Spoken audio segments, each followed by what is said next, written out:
This is the Messiah Hour with Ari Lewis. Welcome, everybody, to another episode of the Messiah Hour here on Israel Sports and News Radio. Thank you for joining us. At any time, you can email the program messiahhour@gmail.com or email the station at Israel Sports and News Radio at gmail.com. Chanukah is upon us. Wisdom is upon us as well. Are the two correlated? On the line to discuss this is our favorite rabbi from Sfat, co-author of the book The World of the Ger, Rabbi David Katz. Rabbi, welcome back to the program. Hey, Ari, thanks for having me back, and a happy Chanukah to you, too.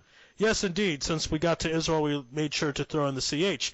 So the quote-unquote enlightenment of the Greeks, is that all related to the enlightenment of the Jewish people? Good question, Ari Lewis. Good question. The Greek Enlightenment, it's kind of a strange place to start talking, just like, hey, how you doing? I guess how to answer that, let's give a bit of background as to what, give Jewish context, Hanukkah context to the Greek Enlightenment. What do you say? Sounds good. Let's do it. All right. So for everyone listening, for the Hanukkah listeners out there, sorry about that. Here we go. Chanukah on one foot. At the time of the Hanukkah miracle, whatever that miracle was, and I want to focus, that's always going to be in the background of this discourse, is that Torah comes with wisdom. And even as much as what was the Hanukkah miracle, what does the word wisdom mean in Judaism is also kind of a question. But let's assume that there is a level of wisdom in Torah. And I'm talking about like a powerful assumption, not just, hey, maybe Torah has wisdom. I mean, like a proper thing, a proper thing. For example, in football, you would say, or better yet in basketball, I'll bring you in for this, Ari, right? Is it safe to say that every team shoots the ball in the NBA? Yes, for sure. Would you put special emphasis on the Golden State Warriors, though? Yeah, because they're the best shooting team, and they shoot more often than other teams. So the word shooting is a loaded word, isn't it? Yes. Yeah. If I just say NBA players shoot the ball, that doesn't explain if there was let's call it an enlightened athlete makes a basket. Agreed? Agreed. All NBA players are therefore enlightened. Yes, I agree to that. So Steph Curry is just an enlightened basketball player. And he's the best basketball player right now. But that's the thing. He's not just enlightened. See what I'm saying? Shooting takes on another dimension in that context. See what I'm saying? Okay, gotcha. So Torah comes with wisdom. That's obvious. No need to state that. But if I were to put it in Steph Curry context, Torah has a Steph Curry wisdom. Now that's saying something, isn't it? Yeah, I think so. Yeah, it is. Right. So the question is, what is Steph Curry shooting wisdom, Torah, Hanukkah, revelation, whatever you want to say that. Now, number one, what is it in Torah? What is our enlightened wisdom? Number two, what was it for Hanukkah in particular? Now, that's always going to be the question. Always. To the point where the complete redemption is going to beg the same question.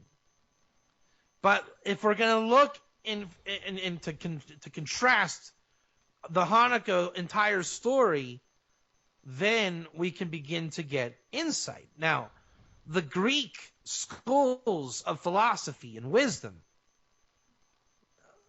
maybe not, the same wisdom as Egypt, Babylon, previous empires of greatness, but the Greek empire or exile that we went through became the modern wisdom / enlightenment of our time. Their construct was different. You and I grew up in the church. I don't know if you knew that. When you look at we grew up in the church. Oh, I didn't know that. Yeah. When you look at Western culture, it is extremely Edom. Edom is the church. When you look, and you're an English professor over there, right? So a lot of our vocabulary and concepts that we grew up with are church creations, right? When you teach your students the word assumption, you know what the word assumption means? Well, I know the dirty form of it. Well, it means in Webster's dictionary we assume the divinity of the Virgin Mary. That's where the word comes from. Yeah. Wow. Yeah. So when you say, "Oh, I assume so, Ari," well, your mazel that you're using is the assumption. We assume the Virgin Mary was definitely holy since she was the mother of Yeshu. That's the context of that word. And there's a lot of these words. A lot of them. Right? You like sports, don't you, Ari? A little bit. How about the ranking system? Where did that come from? Church hierarchy. Cardinal, priest, all these things. So when you look at the lexicon of Catholicism, basically our entire American culture is modeled after the church.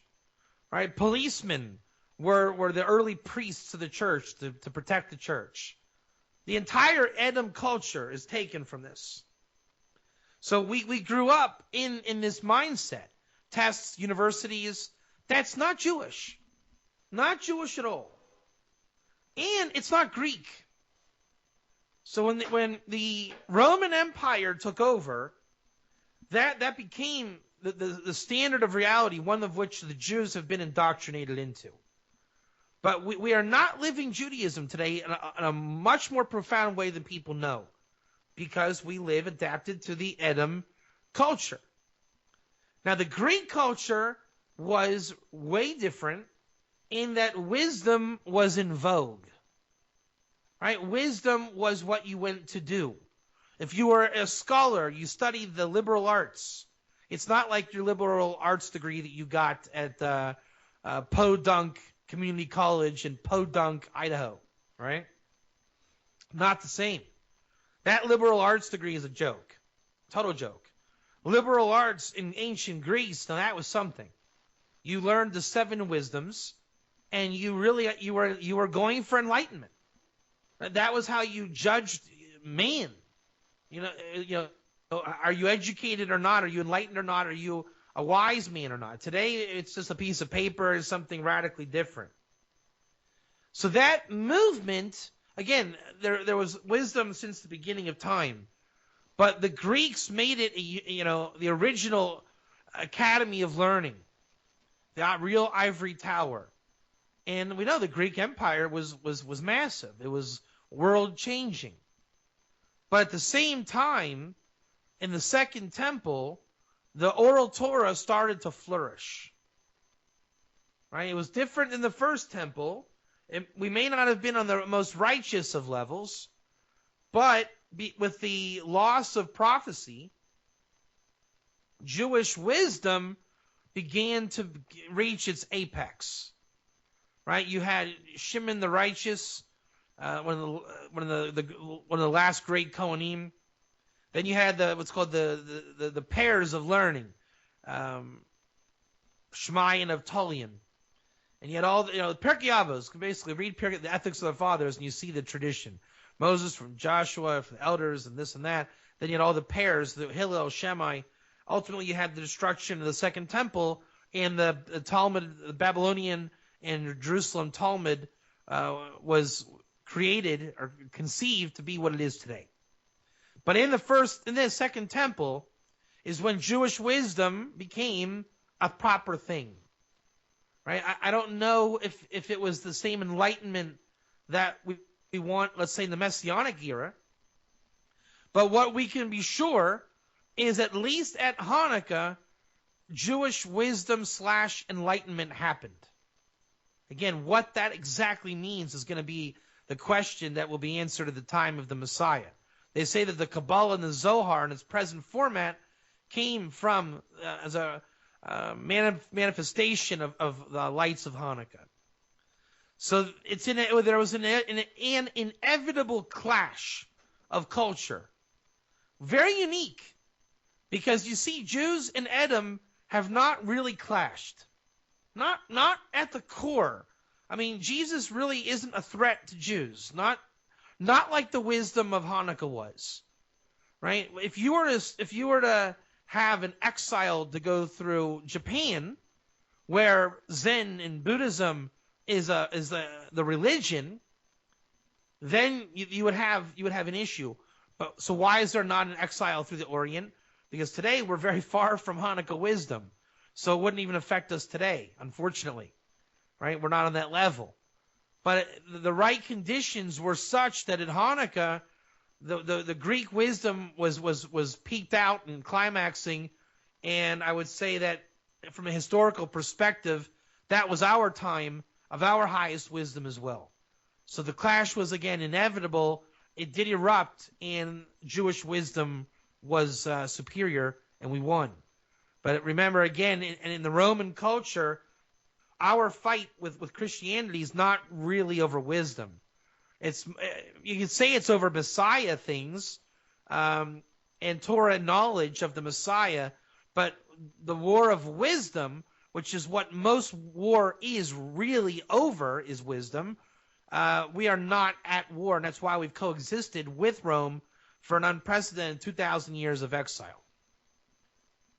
Again, this is the Messiah Hour on Israel Sports and News Radio, joined by Rabbi David Katz, co-author of the book, The World of the Ger. So, Rabbi Katz, you mentioned all these things that we use, we kind of take for granted. Talk about assumption and the hierarchy system we use and police, etc. Should we not use those things? Should I not use the word assumption since it comes from such a non-Jewish source? We have to use them, just like we still use the words Tammuz and these idolatrous months that we got from Babylon, right? Idolatry is used. When you spend your George Washington "On God We Trust," the kid going to the church has a different connotation in that dollar bill than you do, right? So we have to engage in idolatrous practice. What are we gonna do? All right, we have the months that we use still have the terms. Again, the words we use, like you're saying, assumption.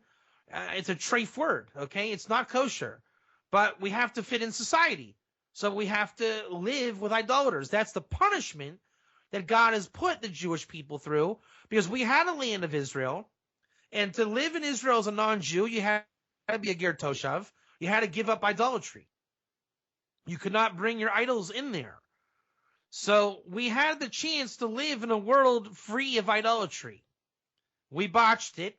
We had to go out into exile, and now we have to engage in our daily correspondences and interactions with all of our worldwide neighbors under idolatrous terms, right? Is it really kosher for a Jewish kid to go into the store and see all the Christmas stuff?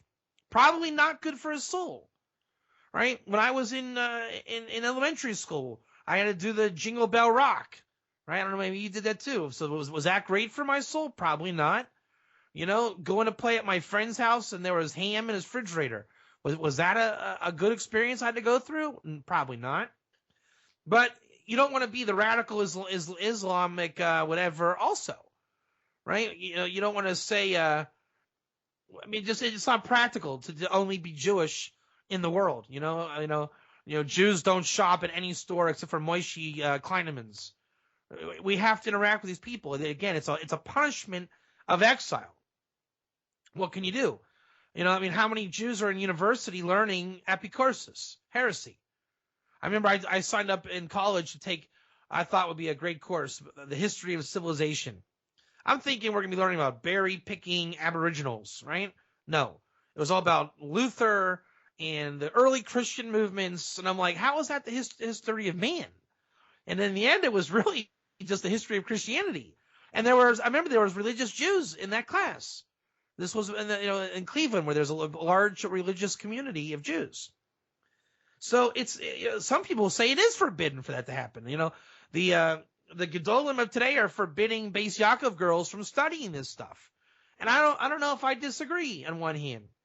On the other hand, there's a lot of Jews involved in the secular world, which is the Western world, which is the Edomite world, which is the Christian world, which is the church world, which is, again, you're using idolatrous terms and concepts that you never knew, right? The things that we say, the idioms that we say, a lot of them are Christian. And we don't even know how idolatrous it is. Again, not advocating it. It's a punishment we have to go through. So the answer to your question is no, we cannot just stop living in the world as much as we would like to, right? I wish that we could all do instant tshuva, move to Israel, but it's not happening. My practical solution, we have to be bold to stand up, at least amongst Jews, and state the obvious truisms of what is Jewish and what is not Jewish. Right? Saying ger is convert only is not Jewish. There are righteous Gentiles called ger toshav for all of time. That's a Jewish concept. The church world is you're either a Jew or a goy, Gentile, or convert. That's a Christian mentality. Religion is a Christian mentality. Judaism is not a religion. The Torah is much greater. It's a wisdom. We've lost the sensitivity of wisdom, right? When speaking about the Jewish months and their names, don't be afraid to identify Babylonian idolatry that's invaded our culture. I mean, don't sweep our gullus under the rug and call it Yiddishkeit. It's not. There's a lot of infiltration, and some of us rely on that infiltration. This radio show and conversation is forbidden that we're having right now, because the internet really is not kosher, certainly not for Torah. But what can you do, right? You as they say in Texas, right? You can't not be on the internet. So if that's what it is, that's what it is. But again, ideally we should have Mashiach, the land of Israel, holiness, and all of these things. So, but we're going to have to associate with the lesser than holy. In Kabbalah, it's called the Klippas Noga, meaning it allows for good and bad to coexist, the tree of knowledge of good and evil. That is our curse. We've extended from the curse of eating the tree like Adam. But again, to bring home the point, we must be able to identify what is Judaism as Jews and amongst Jews, and it must not be looked at as weird, right? We have to realize that college education is not normal, right? It's not normal in the scope of history, Judaism, and again, because in ancient Greece, education was actually in the name of wisdom. So today we're not even authentic, not in Judaism and not in the precedent of world history. We live in a bubble. It's a joke. It's an exile of Rome, and we have to be able to recognize that for what it is. Press the wrong button. Okay, I'm going to start a question again. Okay, hold on. Here we go. All right, again, this is the Messiah Hour here on Israel. Sorry, one more time. All right, this is the Messiah Hour here on Israel Sports and News Radio. My guest is Rabbi David Katz. We'll talk about the wisdom of Channukah. Rabbi Katz, let's talk about a type of enlightenment known as Pythagoras, 3 types of enlightenment he had. So tell my audience a bit about it. There's a semi-known, I don't know, fact, concept, I don't know what you call this, that Pythagoras, which I'm not totally expert on this, so if my facts are not exactly right, pardon me. I think he was the father of Greek philosophy. Again, if there was another guy called George Stephanopoulos before him, pardon me about that. But he was certainly one of the earliest ones. And again, where my research has taken hold or taken flight was that there's a strong belief or push to think that Pythagoras received his enlightenment from Ezekiel. That's what people want to say. And again, just like we don't really know what Jewish enlightenment is, or the Hanukkah enlightenment, what was Ezekiel's enlightenment? Right? The book of Ezekiel is an enlightened work. That's like the Kabbalah of Scripture. So, Loriana Kabbalah, Sfat Kabbalah, very few, if anybody, speaks about Ezekiel as the mentor of enlightenment. But if you look into what he was and what he represented, he was that. And apparently he gave over a lot to Pythagoras. Pythagoras has a system, a lot of systems, but there's 2 things that are very interesting and fundamental to Pythagoras. He speaks about sport as the benchmark of enlightenment. I'm gonna define it a little bit brighter and call it wrestling, just because it'll give someone an image of what to work with, and I know a little bit about wrestling. There's 3 types of human beings involved in wrestling. The lowest level is the vendor, right? You can imagine all the vendors at a wrestling tournament. Then, before I say then, I'm going to ask you, Ari Lewis, can you imagine the wisdoms and enlightenment of the vendors of a wrestling tournament? Not really, to be honest with you. Well, there's just imagine the social strata, right? They're selling the Gatorade bottles. Just meditate for a second and put your mind in their world. Why are they at the tournament? Who are they? Right? You know, they work for Gatorade and the Las Vegas Commission for the U.S. Men's National Tournament had to bring in the vendors. So it's just another place of employment to sell their wares. Can you imagine that type of caste system? That member of that caste system? Yeah, sure. Well, that member of hierarchy, as we talked about. Right. So, but they're a type, right? They know about sports a little bit. They're not lost, but they're not you in the stands, are they? They're different, but but they understand the game. You know, they're not devoid of awareness. I mean, maybe even a better analogy is the guys selling Cracker Jacks at the baseball game at the stadium, right? Certainly, you've been to a baseball game in your life. Yeah, one or two. Right, or and more. so you know how the Cracker Jack guy is like a thing. The hot dog guy is a thing, right? They're like their own characters. That's right. Their own character. They know the terrain. They know the sport. They know the wisdom. Then there is the players themselves. That's another type of enlightenment. Like, I remember going to a Cincinnati Reds game as a kid when Deion Sanders played for the Reds. And at that time, I had never been to a football game. Even still, football games are run a little bit differently than baseball games. And Deion was warming up in the outfield. I remember watching him do sprints forward and backwards. And I noticed how fluid he was in his sprints. There was an enlightenment, right? There was a real type of enlightenment. And the more I get into wrestling as a fan, you can see the enlightenment of the sport of wrestling. Also of all other sports. But we had to keep it simple and uniform. We'll use wrestling. Then there's the spectator. The one who is watching the event. Right? I'm not talking about the armchair quarterback wannabe. But the real fan of the game.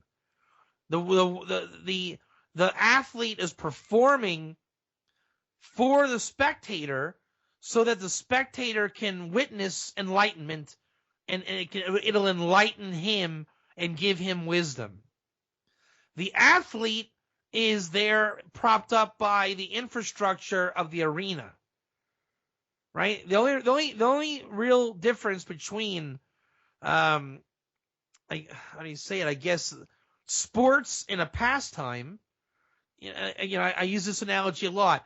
Larry Bird can make a basket anytime, or Steph Curry can make it on his own in his backyard. He can make it every time, for the sake of argument. Agreed? In fact, I'll go one better. Apparently, Tony Robbins says some story that Larry Bird was filming a commercial and he had to miss a shot, and it took him 8 times to miss a shot. I heard a similar story that I think there was a rookie in camp, and there was some kind of they were trying to convey get a point across to the guy, right? And I think Larry Bird had to I'm gonna make the story up for context, but you get the point. Is that he banked it off, he threw it rough to create a rebounding opportunity, right? And I guess the rookie was laughing at Larry Bird, like, you can't even make a basket. And Larry Bird just grabs the ball and just stuffs it down in the guy's face, as if to say, like, really? I can't make it every time, really? My words might not penetrate, but imagine you were standing there laughing at Larry Bird, and he just just makes it in your face, make you feel stupid. And the point is that the object of basketball is not to score the ball in the bucket. That's only the end game. You have to have the infrastructure to make it worthwhile for Larry Bird to put the ball in the hoop, right? So it doesn't pay for Larry Bird to make it every time. He has to pass the ball, share the ball, allow the GM to build a team so there's an infrastructure of a league so that everyone can play basketball. Because if it was just making buckets, these guys, they have it down to a science, they don't miss.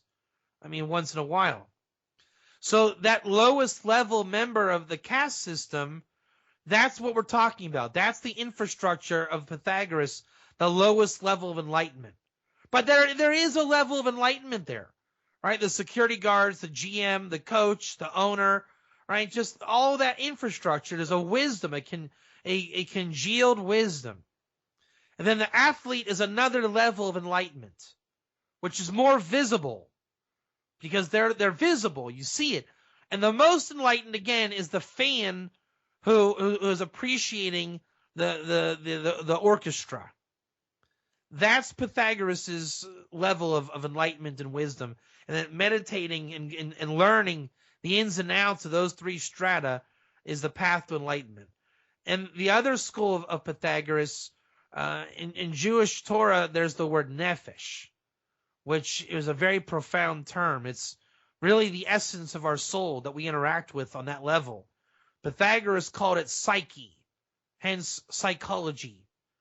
So he was very interested in mapping the wisdom of the liquid soul that mankind, pardon the pun, wrestles with on a daily basis. So you see that Pythagoras was very Torah in his approach. It was the later schools that made it into a dogma or a system, and it really divorced itself away from anything Jewish, and that's why the clash was also inevitable. Again, this is the Messiah Hour here on Israel Sports and News Radio, joined by Rabbi David Katz, co-author of the book The World of the Ger. Rabbi Katz, let's go out to the Far East. Let's talk about Buddhism. Let's talk about Zen, martial arts. How does that play a role in this whole concept of wisdom? So there's a common question that comes up. Why are the Greeks so horrible today? Why are they pathetic? There's nothing even remotely great about Greek culture today as it was at the time of Hanukkah.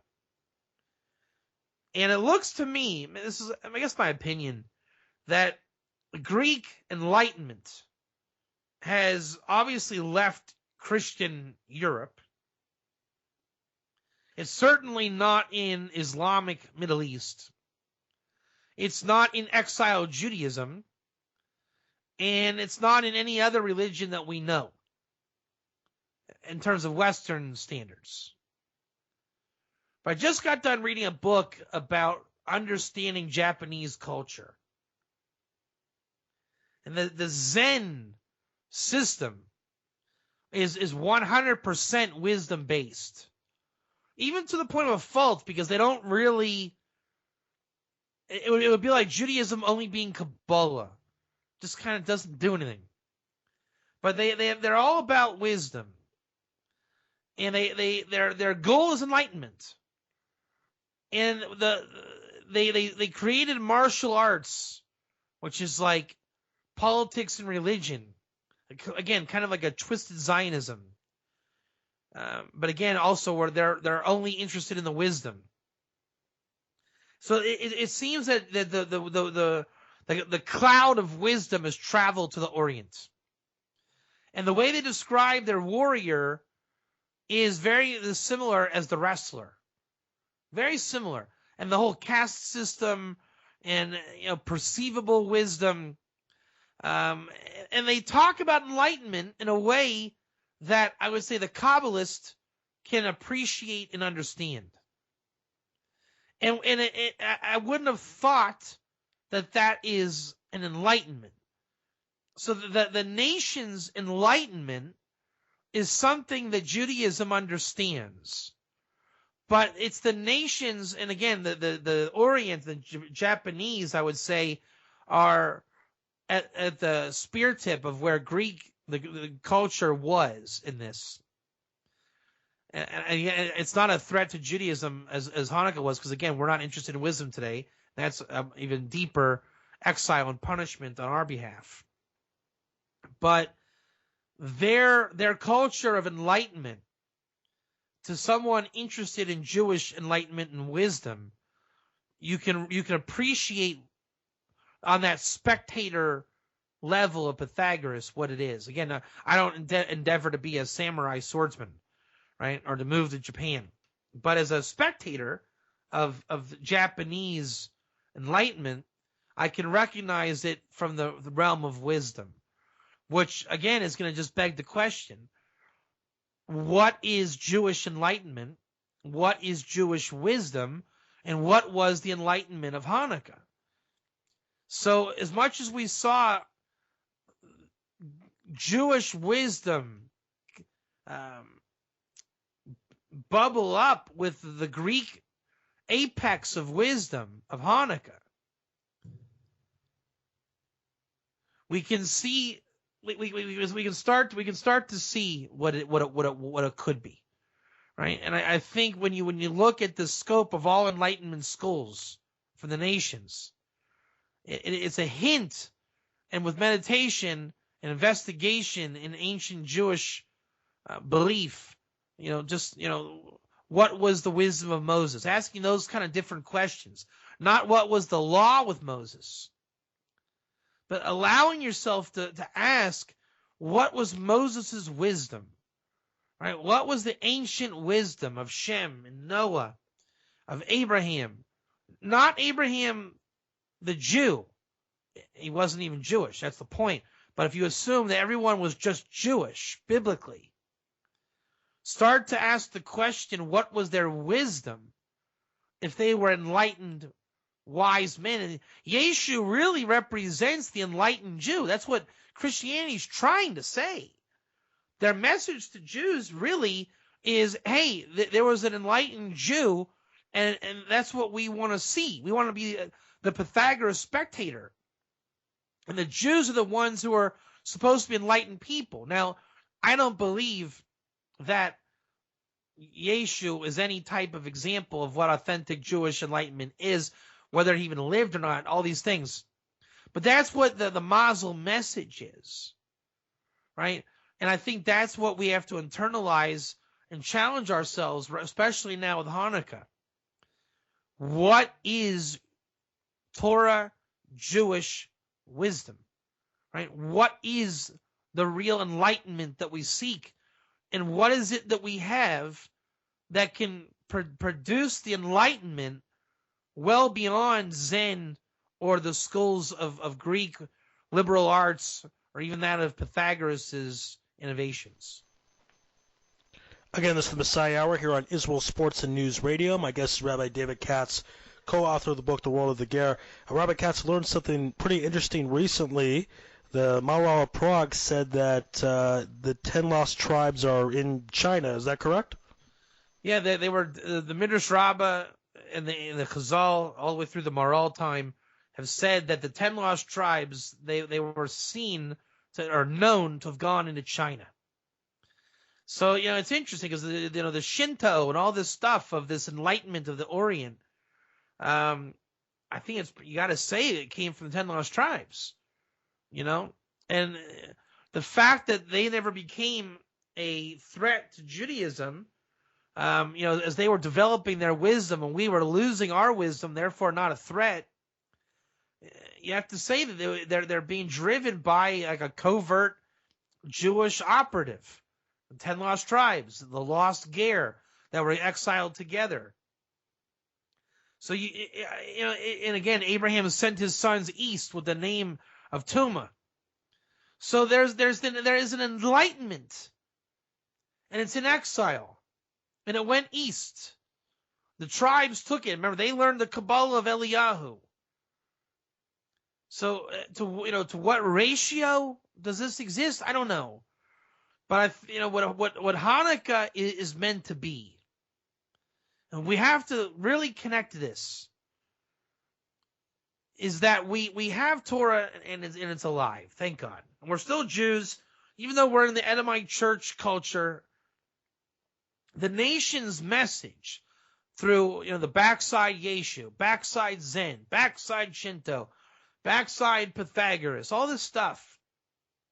The message is all from the nations and the echoes of the 10 lost tribes in Eliyahu is enlightenment, real wisdom.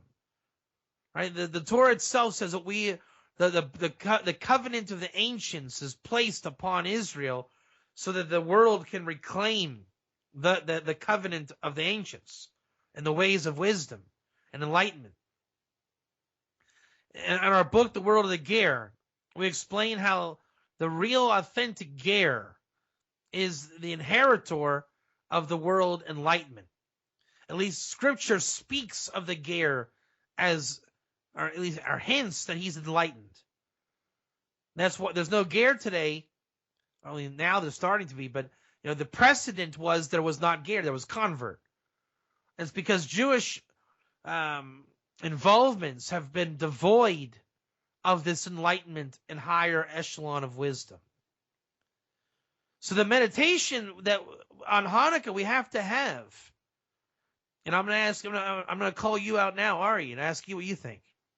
What if we're going to put it together as one package, Jewish ancient wisdom, Jewish enlightenment, the real Kabbalah, revelation. If that is all bound up in Hanukkah, the nations seeking enlightenment in the Greeks, what then was the miracle of Hanukkah? What is enlightenment? I think even just meditating on that question is something we need to start doing. And Hanukkah is the basis of starting to realize the fulfillment of these questions in search of the soul.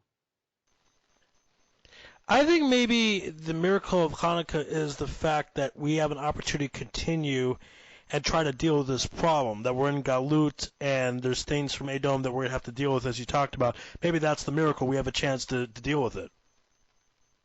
That's interesting. I like what you did. I'm gonna say that in my own words. Yeah. Okay. The miracle of Hanukkah. Wow, I like what you said, Ari. This is good. Again, this is my words vocalizing what you said. If it's not right, tell me. The Hanukkah miracle wasn't the enlightenment itself. It was the empowerment of Jews to continue through exile to gain, look for, and strive for enlightenment. And exist in these terms. How do you like that? I like that. That's good. I think you're right. Right? It was because we know that Hanukkah didn't exist. It didn't last. Right? It didn't usher in the redemption. So what did it do?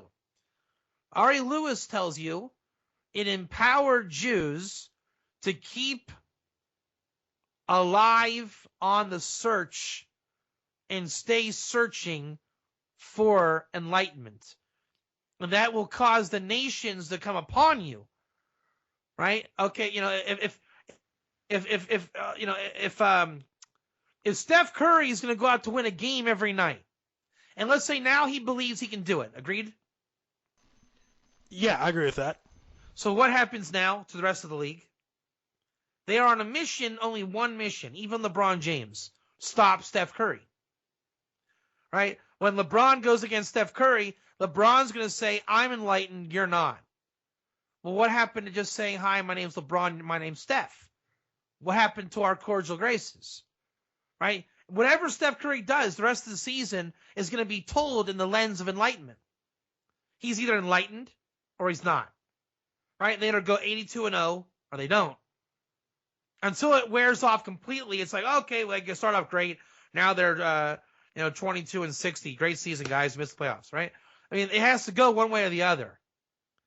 But it's going to be, this season will be told until it's totally ruined of either enlightenment or unenlightened terms. So the nations coming on to Jews is going to be told in, you're either enlightened after Hanukkah or Jesus was the truly enlightened Jew. Because that's the battle. The only way we can eradicate such a claim is if we take the blessing of Hanukkah and say, no, this is what enlightenment is, and therefore your avodah zarah is not enlightenment. And you see that the Greeks started it, Rome has had its thing, and what is looming is the Orient. But maybe the 10 lost tribes tempered that so as to not cause an exile. But at the end of the day, a lot of Jews are becoming Jubus, and the enlightenment of the East is attractive way more than Judaism.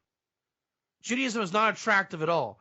The Vilna Gaon explains what is the essence of Judaism when avodah zarah no longer smells to attract the Jew, but it becomes repugnant on the Jew. And then avodas Hashem smells great. It's the fragrance of the Gan Eden.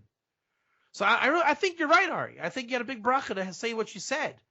I think Hanukkah is the enlightenment of Hanukkah, regardless of what actually came down itself. It was the spark was attached to every Jew to remain alive and searching on the path of enlightenment. All right. So since I was told I was right, we're going to end the show. This has been another episode of the Messiah Hour here on Israel Sports and News Radio. My guest has been Rabbi David Katz, co-author of the book The World of the Ger. His websites are somozal.com and gergear.com. Rabbi, thank you for being on the program. Great job as always. May the force be with you, Ari Lewis, always on your search of enlightenment. Chag Sameach. Chag Sameach. And thank you, everyone, for listening. Another episode of the Messiah Hour. You can email me at messiahhour@gmail.com, or you can email the program at israelsportsnewsradio@gmail.com. Stay safe, be well, God bless,